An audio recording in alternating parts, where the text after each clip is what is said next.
பிள்ளையாரு. ஊர்வலமா ஊருக்குள்ள தலைவன் வராரு தேருக்குள்ள, துன்பம் நீங்கும் மக்களோட உள்ளுக்குள்ள.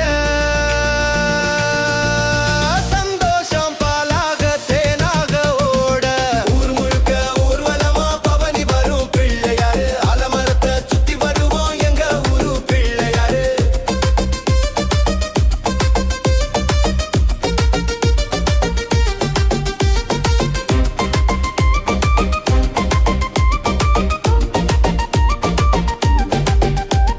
மஞ்சளிலே உருவான பார்வதியின் புதல்வனுக்கு பூமாலை போடுகிற திருநாள், பிள்ளையார தேடி வரும் பெருநாள்.